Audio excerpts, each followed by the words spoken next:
European leaders have been congratulating Moldova's President Maia Sandu on winning a second term. Her victory came despite numerous allegations of Russia trying to rig the vote. Ms. Sandu, who campaigned for a European future for Moldova, won by a 10% margin, defeating her challenger Alexander Stoianoglu. Earlier in the day, official figures gave her an unassailable lead with almost all votes counted. President Sandu thanked Moldovans living outside the country who appeared to have boosted her tally significantly. She said they had saved Moldova from hostile foreign forces, a reference to alleged Russian interference, which Moscow denies. Today, dear Moldovans, you have given a lesson in democracy, worthy of being written in history books. Today, you have saved Moldova. No one lost today in our choice for a dignified future. Freedom, truth, and justice won.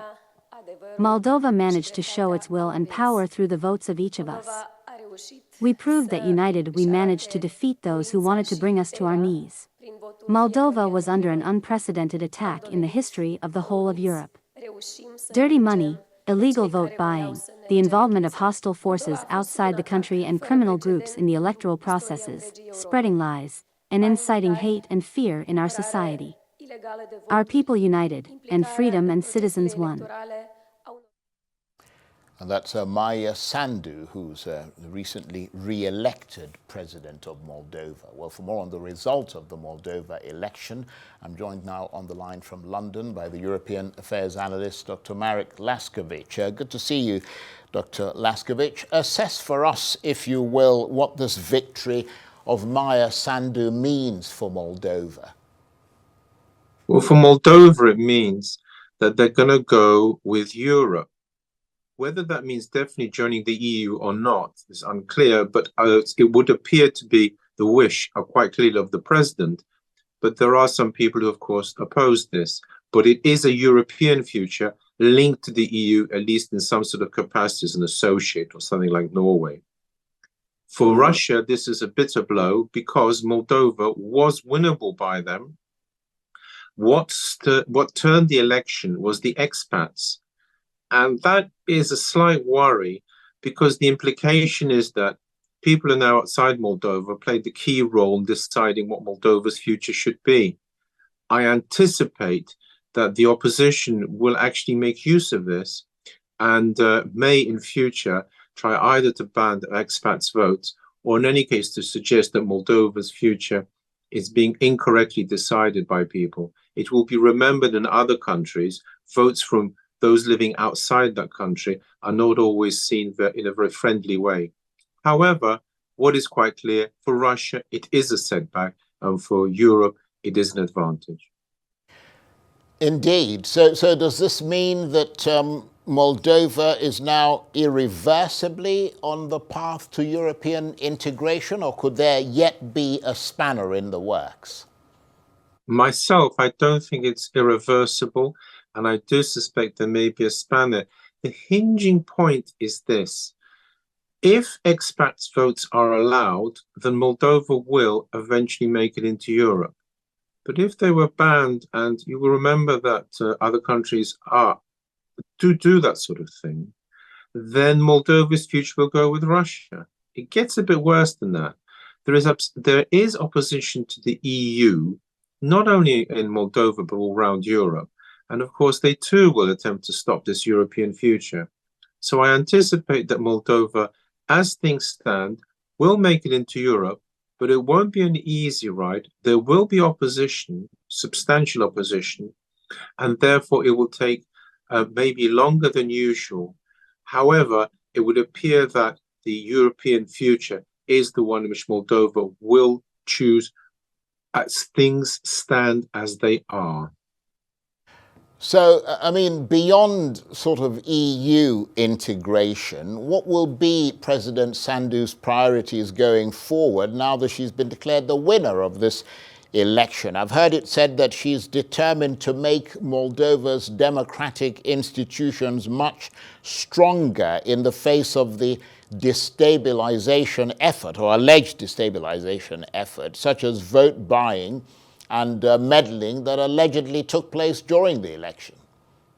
Yes, that's true. There is, of course, a slight problem that it does occur in other countries as well. I mean, Elon Musk, for example, has been accused of this, and other people as well. But here, the question is whether Russia, a state as opposed to individual, took part in this. And I personally am under no doubts that Russia did play some sort of role. However, the question is to what extent there's genuine support for a pro-Russian future, or at least a non-European one, as opposed to one which has been set up. As far as I can tell, it is incorrect to state that as a result of Russian meddling, the vote was substantial for the opposition.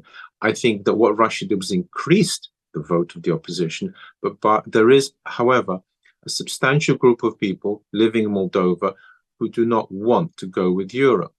And when she's strengthening the democratic institutions, the key problem is to what extent she can keep on board people who are clearly facing in the other direction, that is east as opposed to west. Again, I assume that all things being equal as they are at present, she can succeed in this. However, the worrying feature is actually the war in Ukraine. Were Russia to be more successful, then there is a solid bedrock of support for Russia in Moldova, which may then arise again. It will be recalled that the reason for the invasion of Ukraine by Russia was purportedly, amongst other things, about the Donetsk and the Donetsk whole area being really a part of Russia. And therefore, this level of support in Moldova is a worry in that sense as well. Well, I was going to ask you about that, but now that you've brought it up, I mean, where does Moldova stand officially on the war between Russia and Ukraine? Well, it really depends who wins and who's the president. Sorry, of Moldova, I mean. Were the opposition to win, then it would be a hostile sort of state to Ukraine on Ukraine's western frontier, which would be very serious. As it is, the pro-Europeans have won, and so Ukraine now has a solid, if you like, frontier on its west, and this should be a great relief to Ukraine. The problem really is that if, as I say, Russia does manage to go further with its military efforts, that Moldova does have a group there, which may be a destabilizing factor for Moldova and Ukraine. As things stand, this is unlikely as we speak right now. Dr. Laskiewicz, now that I've got you here, I hope it's not going to be like I'm springing a surprise or anything, although we've talked about it before. We've mentioned the US. But I'll go ahead and spring it anyway. I mean, yes, spring it anyway. Go on. I'm quite confident in your analysis. And I wanted to talk a little bit about the US election and Ukraine.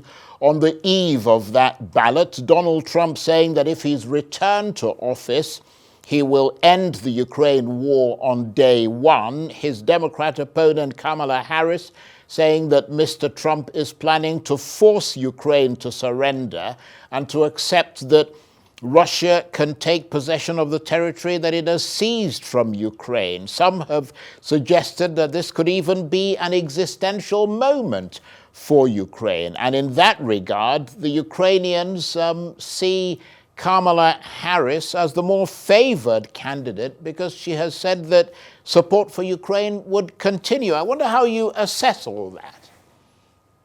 Actually, we're in between two, in their ways, equally unpleasant possibilities. Let's take the first one of Donald Trump. It is quite clear what he has in mind because he's already said it. He is tired, as are many American voters, of shelling out money. Please remember, America's in debt, of shelling out endless amounts of money for a war without end. Nothing that President Zelensky has suggested is likely to bring this war to an end. So Trump has stepped in his usual Bruce manner, said he can do it. He can in one sense, because if he were to cut off all aid to Ukraine, indeed, Ukraine would be forced to the negotiating table. And here comes the problem.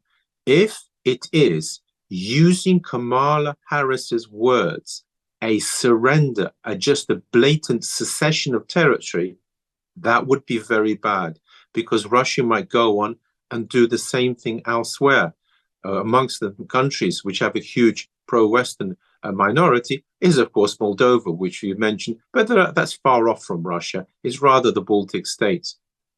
On the other hand, if Kamala Harris wins, the problem is the last words they said was owing to the fact that the North Koreans have now joined the Russians, that Biden, and presumably therefore Kamala Harris, are prepared to let Ukraine use American missiles without any restraint. That is what they were hinting at, stated. However, nothing of this has happened because everyone's waiting for the election result.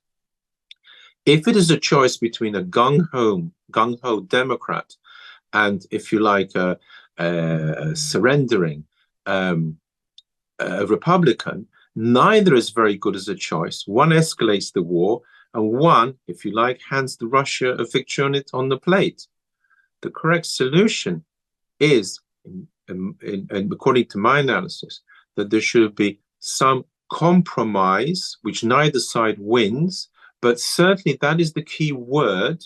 It is not simply handing over blanket territory of Ukraine to Russia, and therefore it is, as you said, an existentialist moment that may turn up, and it may be really an extremely important one, not just for Ukraine, but for Eastern Europe and indeed the world.